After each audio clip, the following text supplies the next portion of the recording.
How do you guys like all four go about being a part of it all? Well, there's actually only three of us, not four of us. Same thing.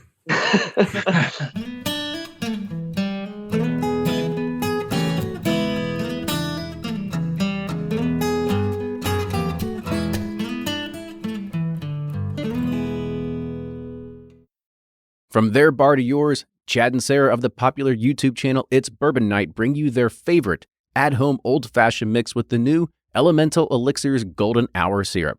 It's a custom-made syrup with notes of bold black tea, warm spices, and orange zest. All you need is your favorite whiskey and ice. No bitters needed. One bottle makes 16 drinks, so that's only $1 a cocktail before you add your own whiskey. They can also be enjoyed in other cocktails or spirits, mocktails, coffee, tea, and anything you can think of. It's crafted locally in Lexington, Kentucky, and you can get your bottle now at whiskeyambitions.com. Always find what you love at Total Wine & More. With so many great bottles to choose from at the lowest price, it's easy to find your favorite Cabernet or a new single-barrel bourbon to try with some help from one of their friendly guides. And with every bottle comes the confidence of knowing you just found something amazing. With the lowest prices for over 30 years, find what you love and love what you find only at Total Wine & More. Curbside pickup and delivery available in most areas. Visit TotalWine.com to learn more. Spirits not sold in Virginia and North Carolina. Drink responsibly and be 21. Do you ever pour yourself a bourbon, swirl it around, and then start struggling to come up with tasting notes? And perhaps you're also looking for a good Father's Day gift idea. Well, you can now solve both with a kit from Knows Your Bourbon. And unlike other nosing kits on the market, Knows Your Bourbon kits feature real ingredients for the most authentic aromas. You can smell real Tahitian vanilla bean instead of some synthetic aroma that's just made from chemicals. So head on over to knowsyourbourbon.com and enter code BP10 for 10% off your order. Play Whiskey Wednesday Round 11, the memory game. Until June 26, each week you could win one of our 12 incredible grand prizes. Select two doors at checkout, and if they match on drawing night, you'll win that bottle. Not a match? No worries. You still score a Weller 12-year. Every $5 ticket gives you 5 chances to win, including 4 weekly bonus prizes. Get your tickets now at give270.org. Charitable Gaming License ORG 0002703. Ed Bly and Rising Tide Spirits are back again with a new release of Old Stubborn Bourbon. And this release of Old Stubborn is a premium hand marriage of 10, 11, and 12-year cask strength, barely filtered pot still bourbon. It comes in at a staggering 123.8 proof. And the flavoring grain for this one, which the last one was wheated, but this time it's now rye. Rich, sweet, and bold with a long finish that's sure to be another eye-opener. You can order online at Sealbox or thebourbonconcierge.com. And you can even purchase in person at Revival Vintage Spirits, and even now with very few select stores in Kentucky. You can get it now while you can, but be sure to do it because it's not going to last long.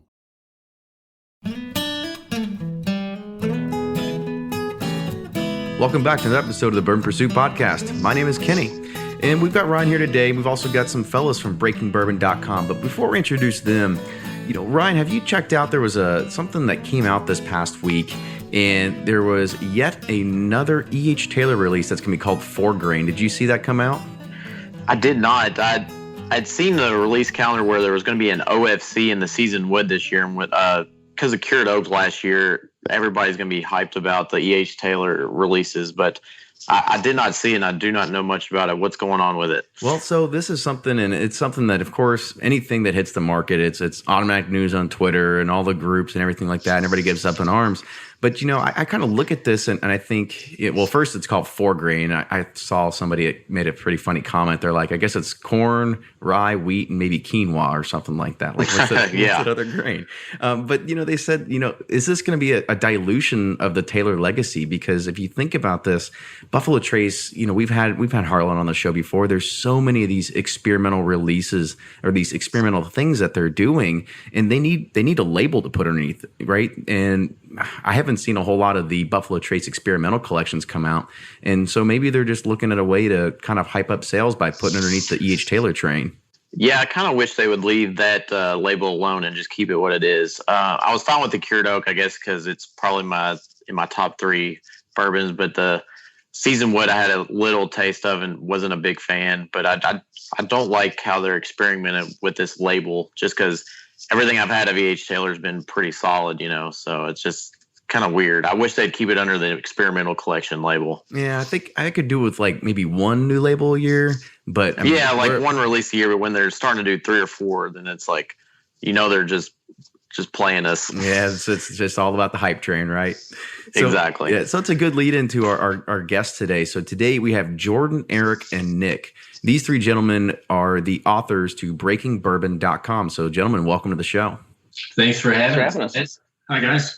Good. So this has to be the most people on the podcast we've ever done before. Oh, exactly. We're trying to do 5 all over Skype. So we're going to try our best here. So I guess real quick. So I'll go first. I'll start with you, Jordan. So Jordan, tell us a little bit about, your story and how you got into bourbon. Sure. Sounds good. I'm sure like many people started off in college, not really knowing what was going on. Got a bottle of Fighting Cock between me and my roommates. Definitely a rough next morning. Then more seriously, when I moved to Louisville after college many years ago, I, like most places, bourbon and Diet Cokes were cheaper than beers in the bar.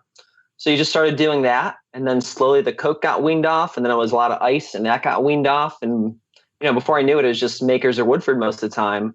And then slowly started expanding out, a bottle of Basil Hayden, getting into Booker's.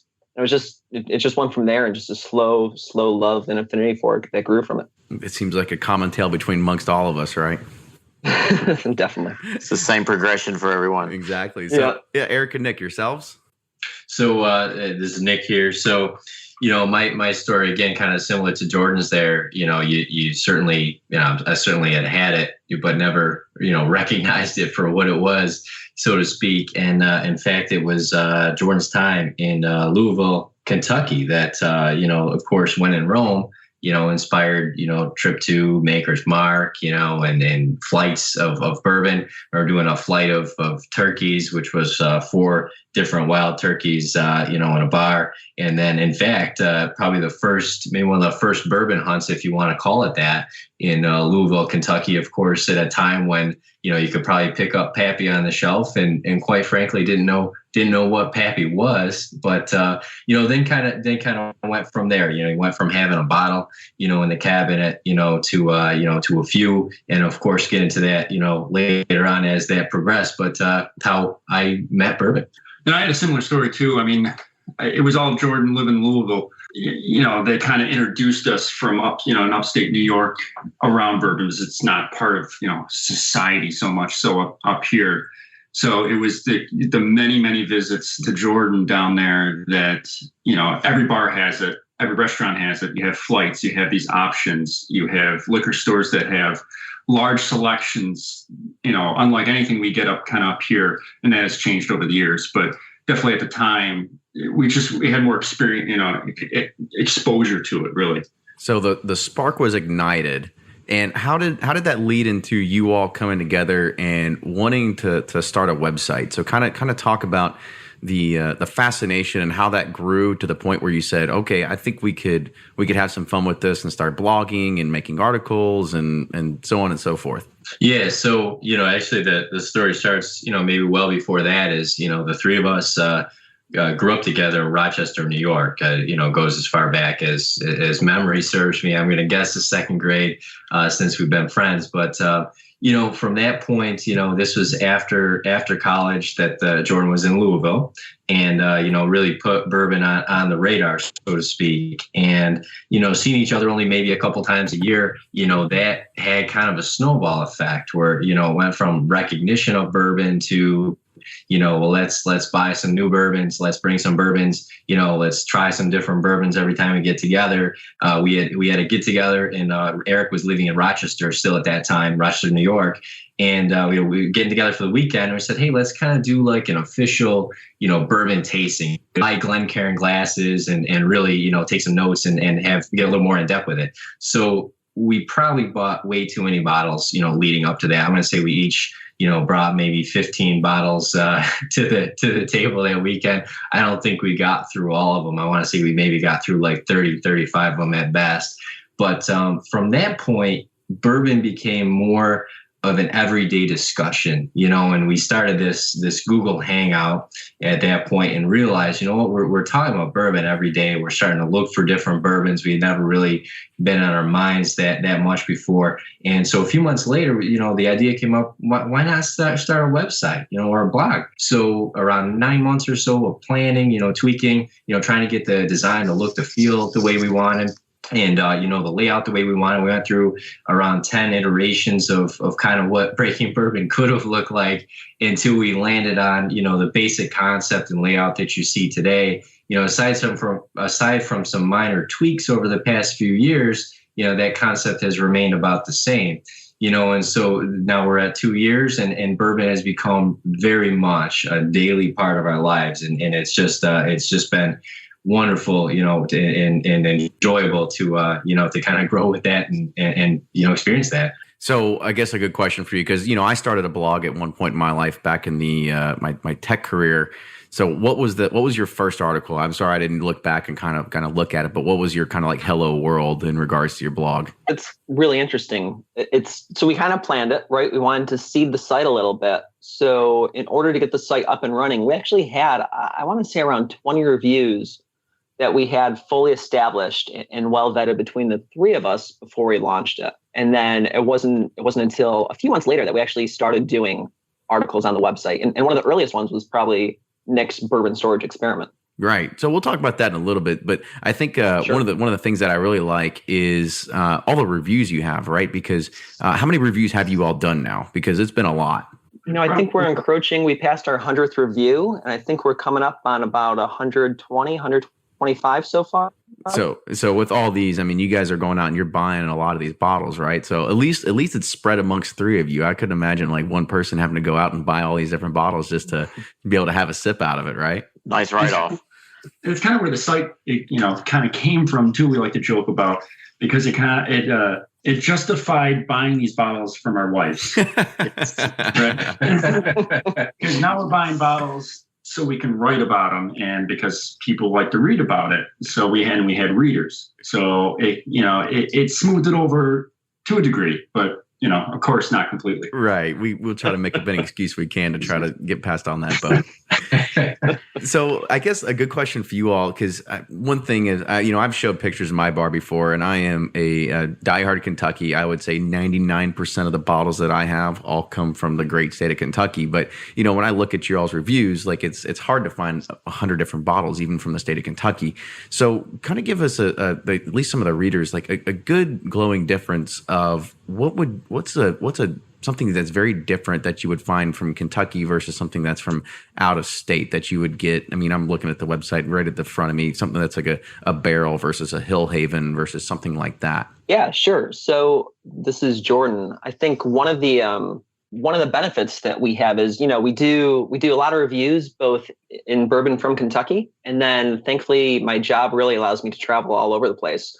So I've been able to get a lot of small distilleries, in different states and get a lot of their bottles and really try them out.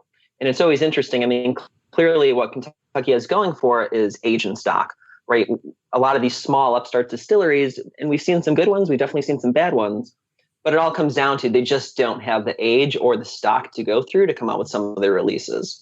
But it is really interesting to see the different grains or different regions of the country and how aging affects the product they're putting out. Me, Nick, and Eric all have a lot of fun with looking at different bourbons, especially ones that are outside of Kentucky. So let's take Smooth Ambler out of this because they have a pretty good array of stock. So if you had to choose a state or a different bourbon or whiskey outside of the state of Kentucky, what are you going to go with as something that ranks up towards the top for you? One in particular that the question broke up a little bit, but I think you're looking for one that jumps out is the Hill Rock Estate Solera aged bourbon. Now, granted, some of that was sourced, but that just has just this layered depth to it, and that is one that we reviewed recently. That it is just really delicate and has a lot going on. It's very subtle with what it has going on. It's not a cheap bourbon by any means. It's around $90, but that's one that stands out, and it's always a treat to have that one. Of course, it's not a treat to pay for it, but that's what it is. There's another really interesting one for folks, something you don't see a lot, But one of the distilleries we toured, Catskill Distilling Company in New York State, has a buckwheat whiskey. And it's one of only a few buckwheat whiskeys, at least that I've heard about, that's made anywhere. And they use the buckwheat grain. It has kind of a different earthy, taste to it, but it's something you can't get, anywhere else, or you don't really see anywhere else. I was about to say, that's the new one for me, Ryan. Yeah, I'm reading about this Big Bottom small batch. That looks pretty interesting. And it's got one of your highest reviews. Go over that one a little bit. Big Bottom is a distillery out of Oregon. They're really cool in the fact that, they're like many distilleries, they're distilling their own spirit currently. But in the past, they've sourced their spirit from other distilleries. But they took it a step further. Not only did they source it, they also then let it age for a few additional seasons inside of Oregon to really show, the variation of that Pacific Northwest climate, how it has on the aging process. So they make some really great products. That Big Bottom small batch, that single barrel, was really quite delicious. And I think we're all looking forward to seeing the future products that come out of that distillery, especially using 100% of their own spirit. Come in contact with some of these distillers. So strictly from traveling or people sending you stuff? We do accept samples, but a majority of the small distilleries that we're able to review for the site comes a lot. This is Jordan again. Thankfully, I'm able to travel a lot for my job. Takes me to all random places. And of course, wherever I go, I always look for a local distillery and a local liquor store to see what they're carrying. And if there's something new I haven't seen that we haven't reviewed before, always try and pick up a bottle. Nice. Big Bottom's about to go crazy on the secondary market after this.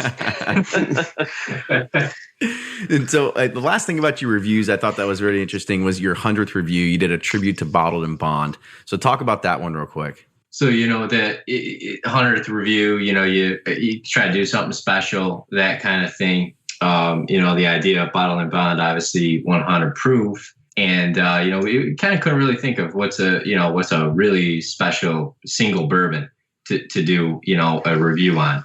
And, others, in fact, Sign D, I'm not sure if I'm pronouncing that right, but, kind of bourbon blogger friend of ours did a kind of tribute to Bottled and Bonds for his 100th review, and really thought that was a great idea. And in fact said, why not do that? The concept basically is, hey, you've got these outstanding bourbons that are oftentimes, low cost, bottom shelf pricing, but not bottom shelf quality, so to speak. And since we try to, kind of cover the realm of the high cost special releases that are hard to get, as well as, those that are everyday bourbons that are, lower cost and affordable and attainable and that kind of thing. We were kind of also, maybe due for doing a few of those. And, Bottled and Bonds, of course, are a lot of people's favorites and daily drinkers, out there. So, we figure why not dedicate to that? We do hopefully plan on, hitting up the rest of the Bottled and Bonds, or at least as many of them as we can get in the future here. But, that was a fun little month, to do that. Then Heaven Hill, Bottled and Bonds, 6 year. I know you guys are in Kentucky. Boy, that's a great bourbon to have for $11 right in your backyard. Oh, it is. Definitely. It is. Don't tell anyone. So I guess one more question about the reviews now, because you guys go really in depth in reviews, and this is one thing that I'm not very good at doing is explaining what I'm drinking. And you guys are you guys like self-taught in the way that you can say, what you're smelling or what you're getting off it and how the taste lingers or anything like that? Or have you had some sort of like training to be able to understand exactly what you're tasting? No, that's just us and our own taste palates, and years of drinking a lot of different bourbons and a lot of different spirits and slowly just building up our palates that way. I mean, like most things in life, it's, the more experience you get at something, the better you get at it. And Right. Thankfully for us, that means drinking more and more bourbon. Yeah, so professional drinkers, right? That's an easy one. Yeah, it's honestly at the end of the day, as some people, sometimes even we might, maybe sound like experts, so to speak. But, I always like to say at the end of the day, we're just regular guys who drink a lot of bourbon. I mean, anybody can, if they really, if you're thinking about it, they may taste different things than us. Other people are going to taste things we don't taste. I mean, there's really no right or wrong answer. You like what you like. Every palate is different. That's sometimes those comments come in of, how could you possibly, have thought this was that good, or how could you have possibly thought this was that bad? And it's that idea that, well, it's fine if you disagree. Not everybody has to like the same things. That in fact, it may taste very different to somebody, than it does to us, so to speak. So even those newer drinkers, I think, who are maybe starting to get a little more technical, but maybe get intimidated by, those tasting notes and our tasting notes, or anybody's, that has that, by any stretch of means, it's anything but that. It's a way to try to explain, some of those nuances that we pick up, that somebody else may or may not pick up. They may pick up more, but that idea that anybody, at any level, can experience bourbon, for how they want to experience it, and there's really no right or wrong. There's no, this is good, this is bad. It's whatever you think it is, Absolutely.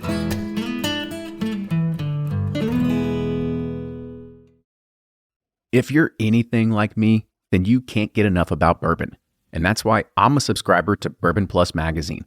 Bourbon Plus is a quarterly publication that tells the stories from the heart of bourbon, the farmers who grow the grain, the distillers who labor over the process, and the people like you and me who raise their glasses to celebrate it all. Subscribe to Bourbon Plus magazine today at bourbonplus.com, that's PLUS.com, and use code PURSUIT at checkout for $5 off your subscription. Shopify's already taken the cash register online, helping millions sell billions around the world. But did you know that Shopify can do the same thing at your retail store? Give your point of sale system a serious upgrade with Shopify. Shopify's point of sale is your command center for your retail store. From accepting payments to managing inventory, Shopify has everything you need to sell in person. And with Shopify, you get a powerhouse selling partner that effortlessly unites your in-person and online sales into one source of truth. Track every sale across your business in one place and know exactly what's in stock. Connect with customers in line and online. Shopify helps you drive store traffic with plug-and-play tools built for marketing campaigns, from TikTok to Instagram and beyond. And get hardware that fits your business. Take payments by smartphone.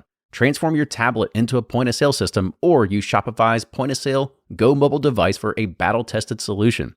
Plus, Shopify's award-winning 24/7 help is there to support your success every step of the way. Do retail right with Shopify. Sign up for a $1 per month trial period at shopify.com/bourbon, all lowercase, and go to shopify.com/bourbon to take your retail business to the next level today. Shopify.com/bourbon.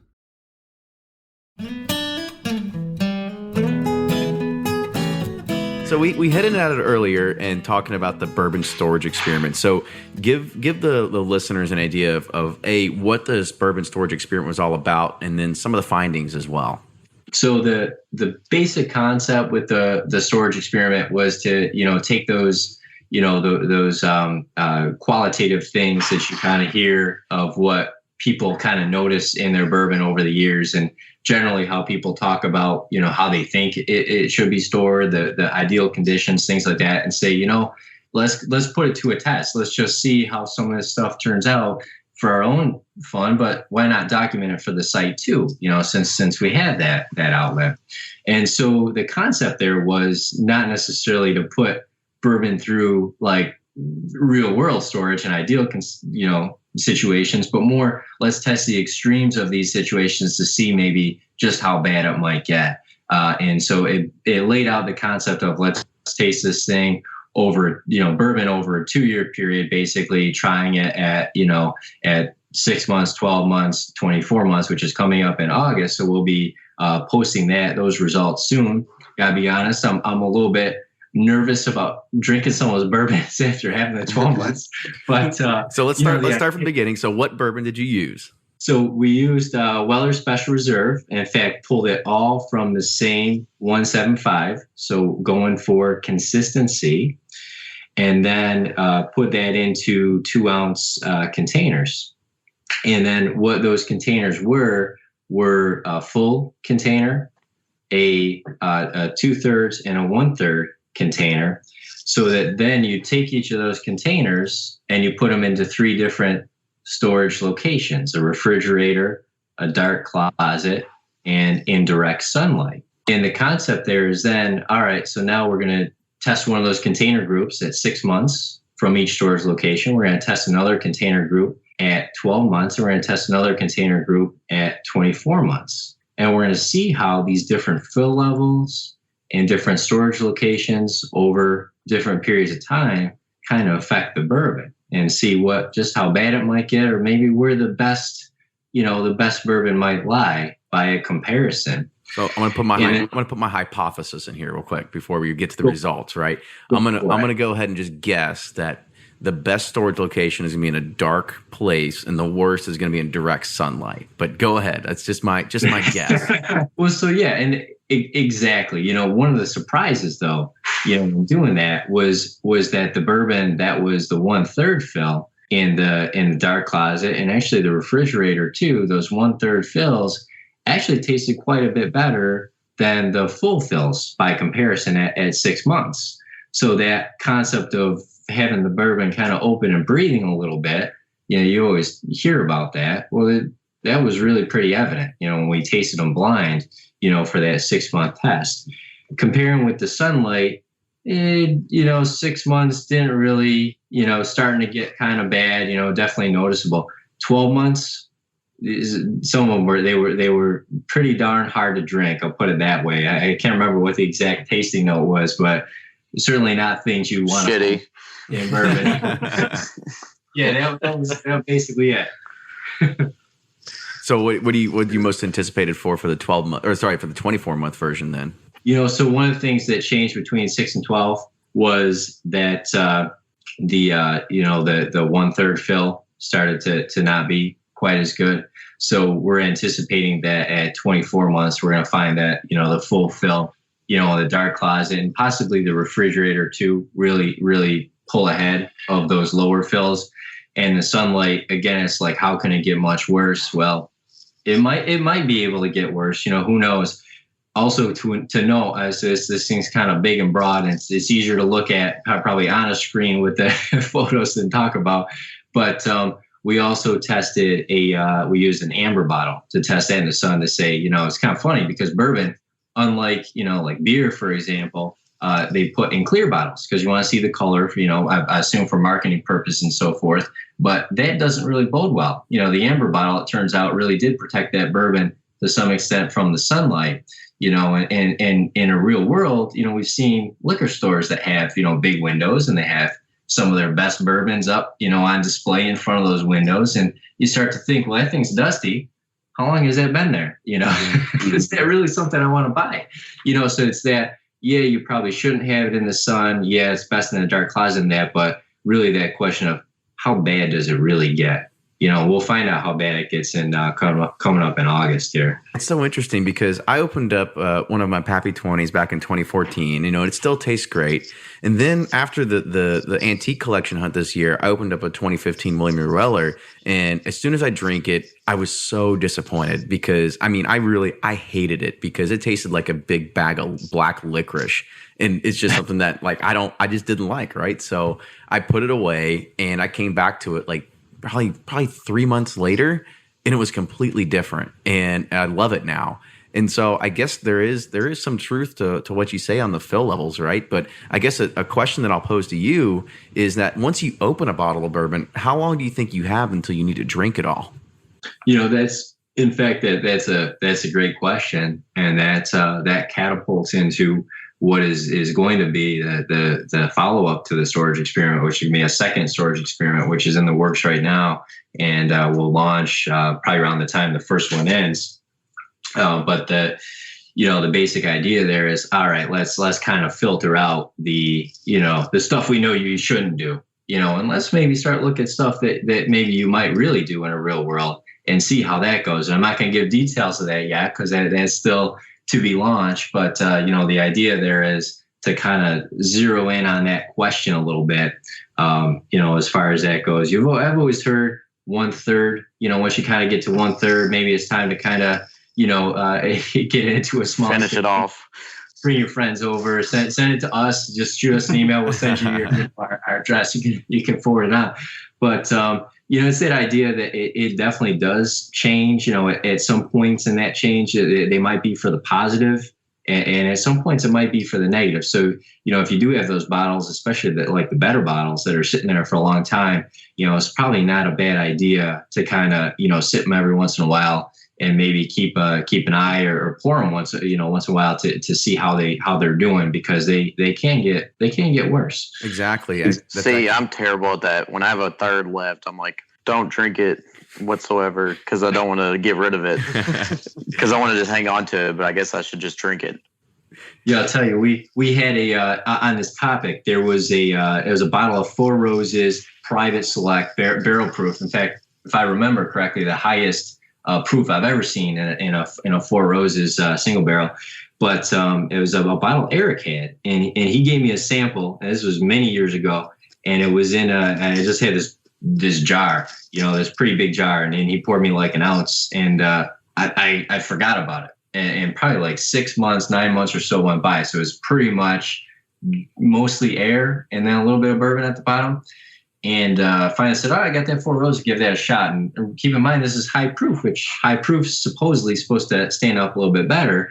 And when I tell you this was bad, this is like, unlike the storage experiment, this is like sip it, you got to spit it out, you almost throw up kind of bad. So that was bourbon gone really bad. I've heard people say it can't go bad or it won't go bad.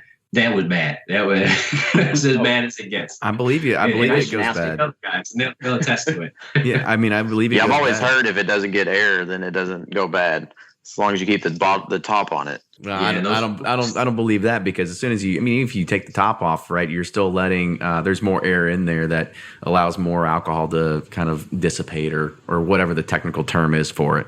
Yeah, that's the oxidation. Certainly your fill level oxidation, and obviously the design of the cork. They dry out. The less bourbon there is in there, the less moisture there may be in a cork. One thing I noticed was keeping empty bottles. For various reasons. I had a bottle of 1792 that was empty.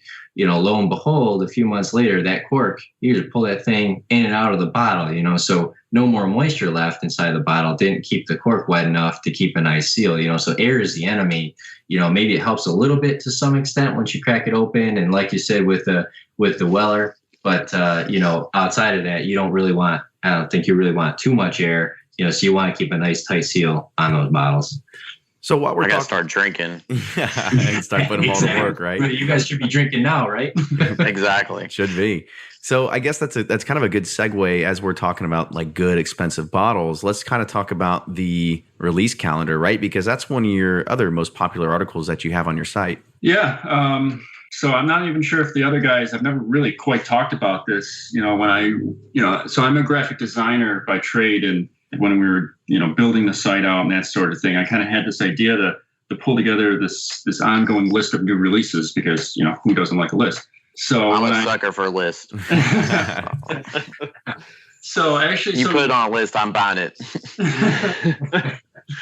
So years ago, when I was doing like web design, that sort of thing, as a hobby, really when I was a teenager, I was doing a film website as a little side thing, not too unlike, Breaking Bourbon here. And at the time, this was, in the 90s, there wasn't a lot of sites that were doing release lists for movies. And I started kind of putting it together for movies. And really at the time, too, before all the superhero movies, you would only get a couple years at the most. So, and that kind of took off there a little bit. But then, as you go to college and, life starts happening, the movie website kind of went under, and I moved on and to other projects and that sort of thing. So when we started doing this website, I kind of brought that same idea back, where it was to keep track of all the new releases that are coming out all the time. There wasn't, it's tough to find that kind of information all in one place, for every new release, at least with bourbon, unlike maybe Scotch and, other spirits. There's a lot coming out, but it's a manageable number to kind of create a list. That's something I can do outside of my regular job. So I guess the first question I'm going to put towards you is, how the hell do you get all this information? Oh, it's it's just constantly keeping an eye out and ear out for this kind of stuff. You're talking to liquor stores, you're talking to people who live in Kentucky, which, they tend to get the information first, and the releases first. Social media, all that stuff. A lot of people, especially nowadays with secondary, people buy a bottle, it's up on the, they'll post it, take a picture in the car, it's up on the internet, and then I get an idea, all right, that bottle is on the market, so I can put it, well, I know that bottle is out this month. And that's the other thing with, with the release calendar and with bourbon is it isn't, it comes out maybe in Kentucky, but, say for most of the country, it won't come out for another month or two, especially even, what we see in New York, we're months behind. So it's unlike other media, like, albums, movies, video games, any of that stuff, that stuff all kind of comes out on the same release day throughout the country. Bourbon is a little different, states can be months and months behind. So if there's anything that you're looking at, maybe that's outside of the typical like super mega fall release when all the good stuff really starts coming out. But I shouldn't say that. There's good stuff that comes out all year. But I mean, I guess if I'll pose this to each one of you, right? And you can each kind of throw your own favorite out there. So what's something that you're excited about that's not going to be during the regular fall release schedule? That's not B-Tac or Pappy? Basically, yeah. Well, we're in a good little spot right now. There's some big players coming out in the next, this month and next, that we don't generally see this kind of bubble like we're having, coming up here. So, I mean, for me personally, it's the Knob Creek 2001, the 15-year. Knob Creek's one of my personal favorites, especially the single barrel. And, I'm interested to see if this is going to even improve on that more. Yeah, I'm kind of excited to see about that too. That actually just hit here. So you can get actually the Knob Creek 2001. Yeah. Now, everybody that's out there, I know somebody showed me a picture the other day. So there's 3 different batches and there's over 12,000 bottles in each batch. So it's not like you need to run out real quick and get it. I think there's going to be plenty of them floating around, but it also comes with a high price point. I think almost $150 was retail around here for it. Yeah, and for myself, it's going similar to what Eric said. So it's staying in the Jim Beam family. It's Booker's Rye, right? Another one, a lot of bottles, smaller release than Knob for sure, but that price tag is really astronomical.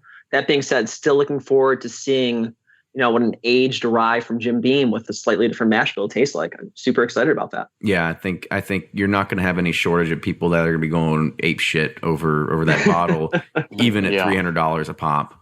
Yeah, I'm pretty excited about that. Honestly, the Wild Turkey Masters Keep decades.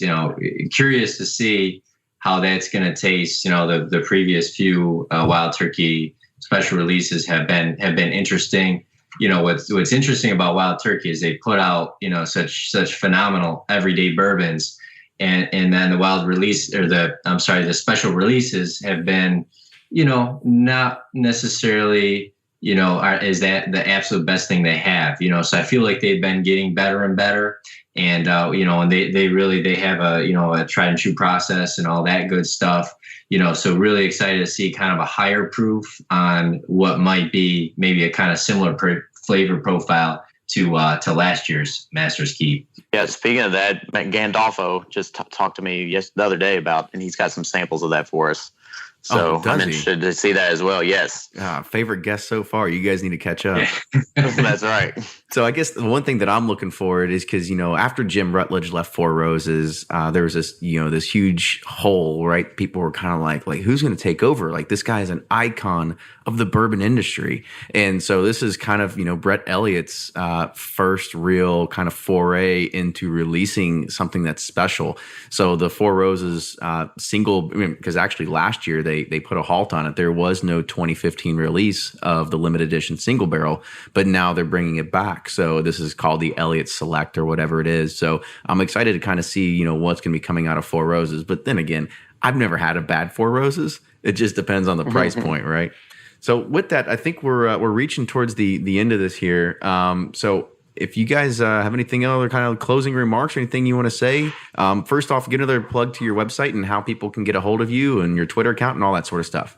So you can find us online at breakingbourbon.com. You can also connect with us on Instagram, Twitter, and Facebook. We use the same handle for all 3. That's @breakingbourbon. Additionally, be sure to sign up for our monthly newsletter for exclusive content and to also visit the site frequently to keep up with our daily release calendar updates and weekly posts. Awesome. So also, if you guys like what you're hearing on Bourbon Pursuit, make sure you follow us as well, right? I mean, while you're following them on Twitter, make sure you follow us at Bourbon Pursuit. You can also find us on Instagram and Facebook, as well as iTunes.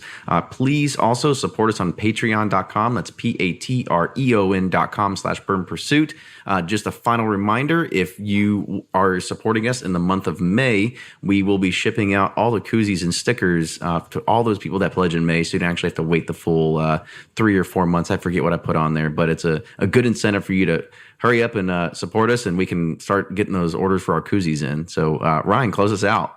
Yeah, and we need a more $50 Patreon so that Kenny's bourbon collection can dwindle. I think there's 2 of them already. So if anybody that doesn't know that, so he's even on Patreon, there's actually there's a $50 pledge amount, and that means you get a sample of Pappy Van Winkle 15 year that we will ship to you. That's a cheap buy. I mean, hell, if you're in New York, that's probably $100 or more. So yeah, I just appreciate y'all coming on, guys. The calendar is a go-to for me, and I'm like I said, if you're a sucker for lists, the site is where it's at because it's beautifully broken down, like all the reviews by rating, by brands. It makes it really easy to kind of thumb your way through a lot of stuff if you haven't had it yet. So appreciate y'all, the work you all do. Well, hey, we appreciate that, guys, and actually didn't get a chance to say it yet, but you guys are doing a fantastic job yourselves. We've been listening to your podcast since the beginning, and just down to earth, great information, on just about on every single one, and so certainly, excellent job. Looking forward to hearing more from you guys and then seeing that continue. Well, we appreciate it. Thank you so much. Yep. So with that, we will see you all later.